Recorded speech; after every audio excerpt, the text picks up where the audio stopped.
Avant que cette vidéo commence, si t'aimes ce qu'on fait sur cette chaîne, n'hésite pas à liker, à t'abonner et à commenter en fin de vidéo. Bonjour à tous, on se retrouve aujourd'hui pour la review du dernier chapitre de One Piece, le 1127. Ça y est, on est sur Elbaf. J'avais dit dans la dernière review en mode j'étais pas sûr si, j'ai dit de la grosse merde, on est bien sur Elbaf. Voilà un chapitre vraiment OG, vraiment à l'ancienne, j'ai trouvé. Vraiment, je trouve, je sais pas, il y a une vibe dans ce chapitre en mode avant l'ellipse. Alors peut-être que je suis biaisé parce que dernièrement, on était dans les événements d'Egghead. Et voilà, j'ai un peu perdu je sais pas, peut-être je suis biaisé par rapport à ça. Mais je trouvais que ce chapitre était, je sais pas, vraiment à l'ancienne. On va le voir à la fin du chapitre, le Monster Trio en action. Ça faisait très longtemps qu'on les avait pas vus tous les trois comme ça, vraiment mis en avant. Voilà, cette sensation de découverte, ça rappelle un peu les premiers arcs de One Piece, quand ils arrivaient sur une île et qu'ils connaissaient rien. Vous me direz, on le retrouve aussi dans le Nouveau Monde, ce truc, peut-être genre à Dressrosa ou à Punk Hazard, il y avait aussi ce truc.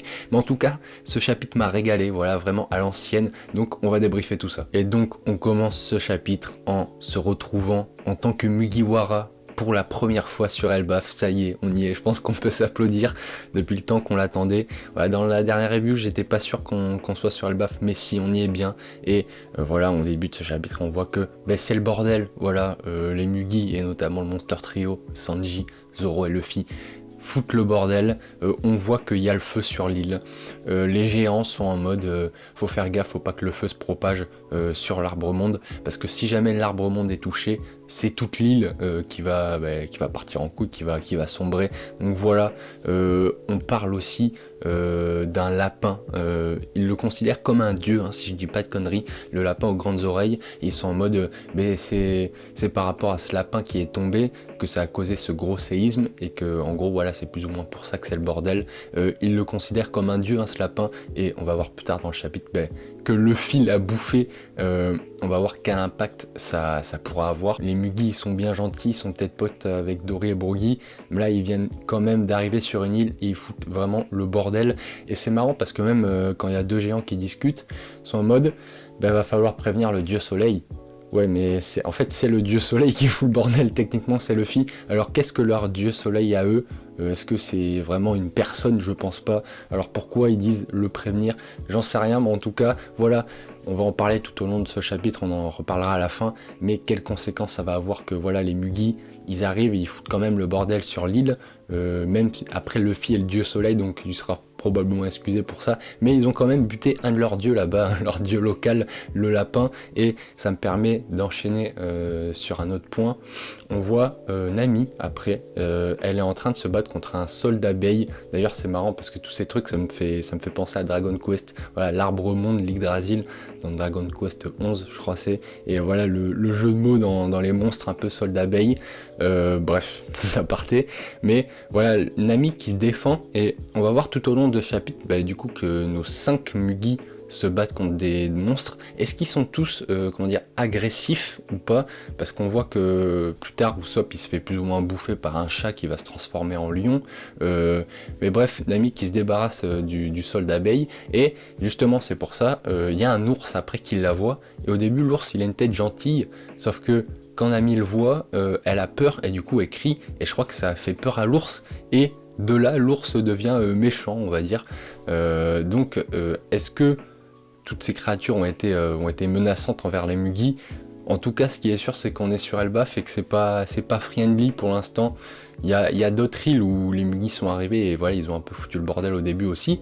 Donc voilà, je me demande juste comment tout ça va être reçu de la part des géants. Mais du coup, voilà, Nami qui se fait courser par l'ours, elle entend la voix d'Usopp, et elle est en mode oh putain, il y a Usopp, donc elle va voir. Usopp, comme j'ai dit, est en train de se faire bouffer par un chat. Nami avec un quiproquo, elle foudroie l'ours, l'ours tombe sur le chat, du coup ça foudroie le chat aussi, et ils arrivent un peu à fuir comme ça. D'ailleurs voilà, on notera que même Nami maintenant est plus efficace qu'Usopp, c'est terrible. Elbaf c'est censé être l'arc d'Usopp, je pense que c'est mort. On n'aura jamais un Usopp brave, c'est pas possible. Alors c'est bizarre parce que c'est son rêve, ou alors ce sera sur une courte séquence, mais je pense que le personnage d'Usopp restera toujours le personnage d'Usopp en fait. On aura sûrement un moment badass pendant l'arc, mais Usopp restera toujours Usopp, et c'est peut-être pas plus mal. J'espère quand même qu'il aura son moment, mais voilà, Usopp, Arc Elbaf, c'est censé linker. Là pour l'instant, on est à un chapitre, c'est le tout premier chapitre de l'arc, mais Usopp pour l'instant a pas changé. Mais bref, du coup ils se demandent qu'est-ce qu'on fout là. Nous aussi on se demande en tant que lecteur. Et c'est vrai, je l'avais pas du tout notifié, et je sais pas si d'autres gens l'avaient notifié, mais ils disent, on comprend pas, on était sur le navire des géants, on faisait la fête, et puis boum, on a atterri là. Et c'est vrai qu'il y avait un des géants qui leur avait dit qu'il y a un certain saké qui fait halluciner, c'est la fée verte, je crois. Et en gros, ça serait peut-être une explication. Sauf que, du coup, la scène très drôle. Et c'est pour ça que le personnage d'Usopp, je l'adore. C'est qu'en gros, Nami dit ça à Usopp, et Usopp est en mode « Ah oui, c'est vrai. Donc en fait, ce chat-là qui nous court après, c'est une hallucination. Donc regarde Nami, il n'a pas le temps de terminer sa phrase. Superbe découpage d'Oda, ici. Et voilà, Usopp qui se prend une grosse mandale avec Nami qui pleure. J'ai trouvé ça très drôle, ça m'a fait rire. Je pense qu'en animé, ce sera bien drôle ce truc. Donc, hallucination ou pas, actuellement c'est pas une hallucination ce qu'ils sont en train de vivre. Alors ce saké qui les a fait halluciner, ça a probablement joué sa part dans le fait qu'ils soient retrouvés sur Elbaf. C'est encore méga flou, on sait pas du tout comment ils en sont arrivés là. On aura sans aucun doute l'explication de comment ils en sont arrivés là, mais pour l'heure voilà, Usopp qui se prend la mandale comme j'ai dit, parce que le chat est revenu, il est vénère, il tombe d'une sorte de... ouais c'est... En fait ouais c'est vrai ça, j'en ai pas parlé, ils sont dans un château, et le château on dirait les briques, vous savez, comme les Lego, mais c'est bizarre parce que c'est à échelle plutôt humaine, j'ai l'impression que Nami et Usopp sont pas, comment dire, ça pourrait être un château d'une île normale, mais en même temps les monstres sont énormes et ils rentrent dedans, c'est bizarre, l'échelle de taille est bizarre, mais bref, ils tombent de ce fameux château, ils sont projetés un peu plus bas, et du coup là le chat se transforme en lion, pardon, et c'est là où j'ai adoré ce chapitre, voilà, Nami et Usopp qui sont dans la merde clairement, et comme à l'ancienne, bam, le Monster Trio qui débarque et qui botte le cul du lion très clairement, et voilà, et voilà, pour faire un petit point personnel, moi quand je regardais One Piece sur Direct Star à l'époque, il y avait quelques moments comme ça du Monster Trio très très stylé. Le premier qui me revient en tête, c'était contre Kuma à Sabaody, quand ils sont tous les trois et qu'ils font leur attaque combinée.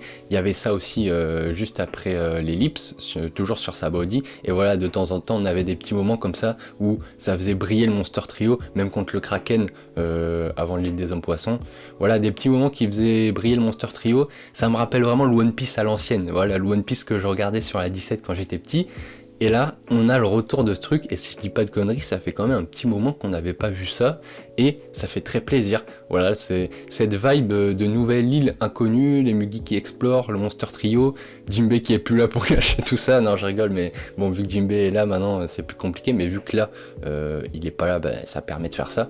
Donc voilà, ce chapitre qui se termine sur ça, le Monster Trio qui met KO le lion, qui se retransforme en chat du coup vu qu'il est KO. Je sais pas si c'est un Zoan ou quoi, je pense pas, je sais pas, ça doit être un mystère d'Elbaf, on va le découvrir.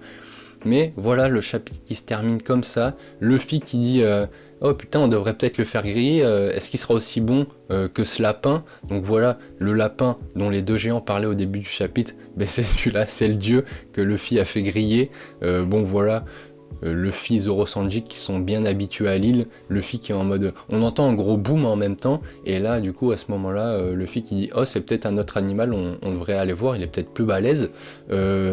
Zoro qui dit qu'on devrait retrouver l'équipage, et Sanji qui donne les conseils en mode n'oubliez pas les abeilles, leur ruche, c'est une bonne source de nutriments, et Nami qui est en mode putain vous êtes déjà habitué à l'île. Donc voilà, c'est comme ça qu'on conclut ce chapitre. Il y a énormément de questions. Déjà première question c'est comment vraiment les Mugis se sont retrouvés là.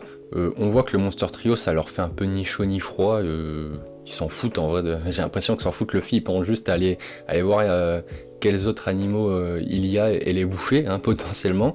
Donc comment ils se sont retrouvés là? Je pense que le saké c'est une grande partie de la réponse. Après c'est vrai que c'est bizarre parce que faudrait kidnapper quand même le fils Zoro Sanji, c'est quand même chaud à moins qu'ils soient complètement HS, mais c'est bizarre que eux soient là et pas les géants. Enfin, qui les a kidnappés? Si c'est des géants qui les ont kidnappés, pourquoi ils ont pas kidnappé, pourquoi ils les auraient kidnappés alors qu'ils étaient avec Dory et Brogy? C'est bizarre. Bref, ça c'est la première question. Et la deuxième grosse question, en vrai, c'est quelles répercussions ça aura tout ça? Parce que ils peuvent être potes avec Dory et Brogy, etc.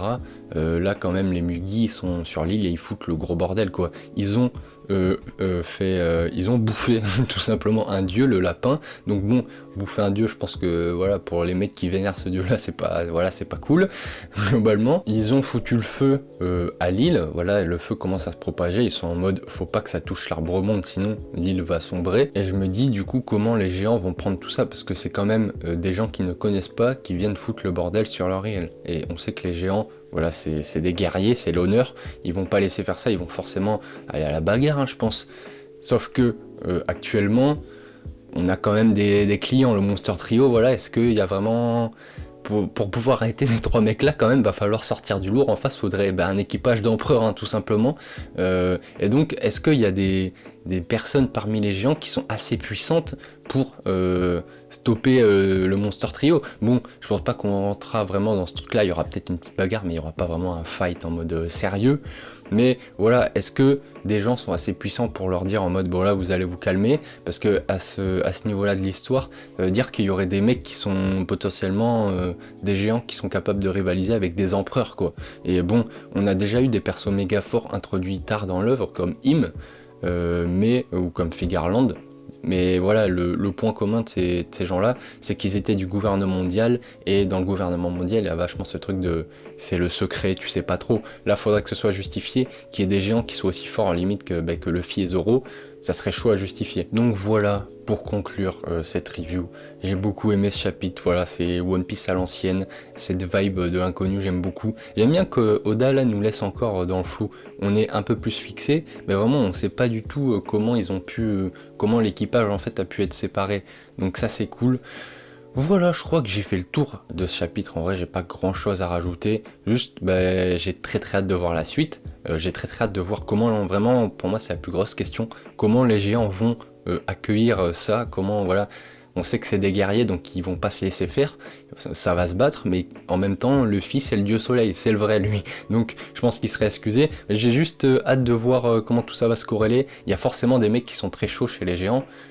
Aussi chaud que Luffy, je sais pas, parce que c'est vrai qu'à l'époque de Big Mom, il y avait plus ou moins les chefs, ils s'étaient fait botter le cul par Big Mom enfant, donc bon, j'ai hâte. En vrai, je vais pas au mytho, j'ai pas beaucoup de réponses à vous apporter, j'ai beaucoup plus de questions, mais voilà, comme j'ai déjà dit, j'ai fait le tour de ce chapitre.